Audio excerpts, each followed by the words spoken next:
Hello and welcome to Patch Notes, your weekly gaming updates on the news you need to know about. My name is Torres, and here are your weekly patch notes. To start off, early this week, Stadia canceled in-house development of their first-party games, closing their two studios in Montreal and Los Angeles, and affecting roughly 150 roles. VP of Google Stadia, Phil Harrison, confirmed the news in a blog post saying, "Creating best-in-class games from the ground up takes many years and significant investment, and the cost is going up exponentially." Yeah, no duh, Phil.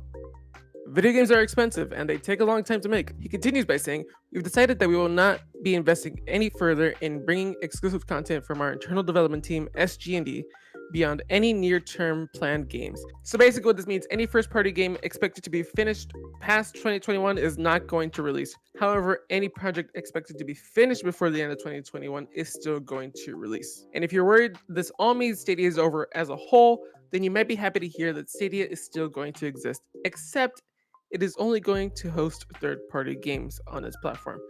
Mr. Harrison finishes his blog post by saying, "We'll continue to bring new titles from third parties to the platform. We're committed to the future of cloud gaming and will continue to do our parts to drive the industry forward."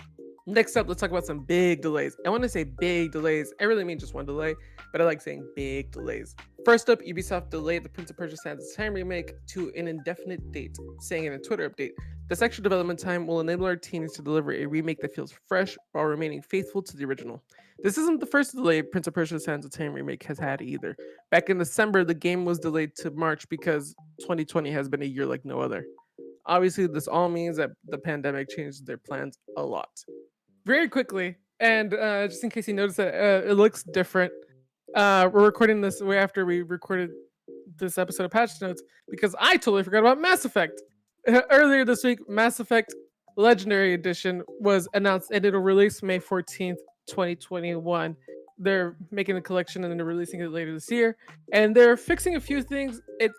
It seems to be like holding true to like what the original Mass Effect games were, but they're fixing a few things, such as, for example, there's a camera angle in one of the games where the camera was aimed at a specific character's butt. So this character would have a dialogue with somebody, and the main thing in the shot was this character's butt for some reason. But they're fixing that in this Legendary Edition. Mass Effect Legendary Edition comes out May 14th. Next up, in a recent earnings call, Activision Blizzard said that Overwatch 2 and Diablo 4 will now release in 2021. These games never had an official release date, but this news does hurt for fans of the franchises and people taking place in a video game tournament and chose those games. Hey Vitz. Hey McKenna. Yeah, I know. In the same earnings report, Activision Blizzard said that 2020 was the best year for Call of Duty franchise ever, saying, "We have meaningfully expanded social connections and improved engagement through free-to-play experiences on mobile phones, computers, and game consoles. These initiatives expanded the franchise reach, with over 250 million people playing Call of Duty last year, more than tripling the 70 million people playing Call of Duty in 2018. They are even taking inspiration from the Call of Duty's success and putting it to other games. Our approach to the franchise has become the roadmap we are now applying to many of our other games, which is basically the free-to-play method. Do you think this method could work for Activision Blizzard's other franchises? Let me know in the comments. Also, it is worth noting that there are plans for new Call of Duty games to release in Q4 of 2021. So, yeah, look forward to another Call of Duty game. And also, weird thing, I just remembered right now. I didn't know Activision Blizzard owned Candy Crush. Yeah, did you know that, McKenna? Did you know that Activision Blizzard owns Candy Crush? I had no clue. I mean, I've never really thought about who owned Candy Crush, but Yeah. I wouldn't have guessed Activision Blizzard. They own King, the developers of Candy Crush, which is like gosh. in this earnings call, they talk a lot about like Candy Crush and Bubble Witch, and I was just like, what? That threw me off. I was just like, I read through the whole thing, and I was just like, why are they talking about Candy? Well, did they? Oh, what?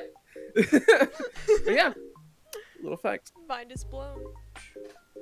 Nintendo's updating their old multiplayer server NEX to a brand new online multiplayer server called NPLN. And the first game to take advantage of these new servers is actually the Monster Hunter Rise demo. And it apparently was a great way to test it. But that's not why people were talking about these servers. While this is great news that Nintendo is updating their multiplayer servers, which if you've ever played Smash Ultimate Online, you know those old servers were rough. It was very surprising to people to hear that the servers Nintendo has been using They've been using them for 10 years. But the technology is almost 20 years old. It's like roughly 18 years old at least.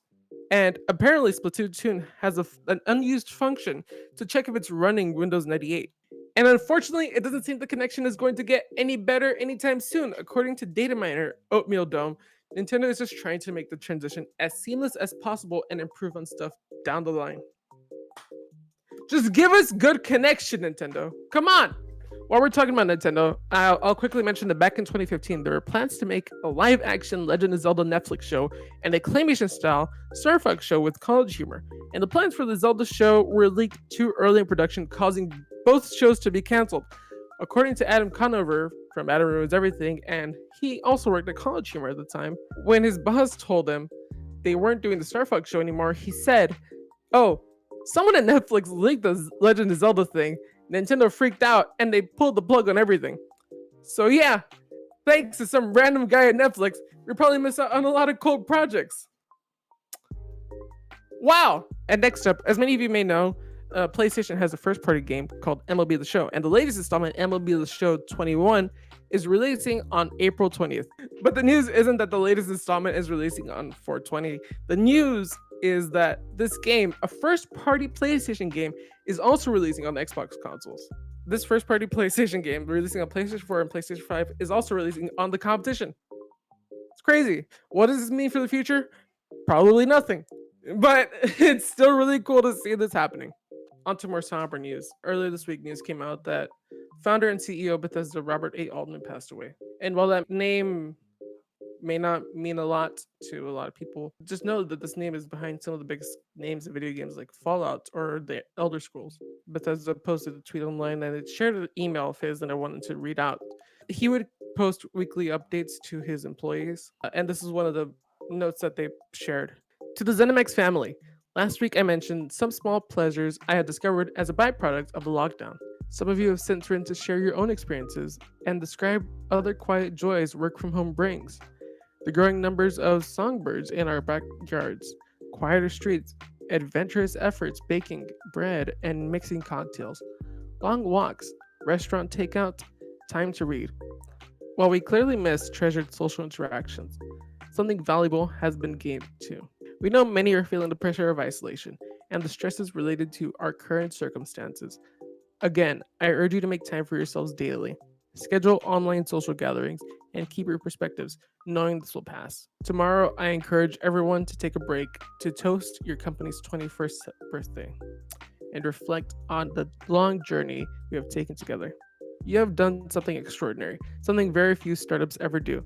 You have created a multinational, multi-billion-dollar business stacked with talent at all levels of the company, carving out a leadership role, earning the admiration of our toughest competitors and devoted fans.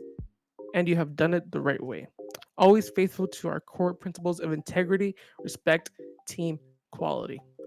Don't let the day pass without taking a moment to enjoy your remarkable creation. As always, stay safe.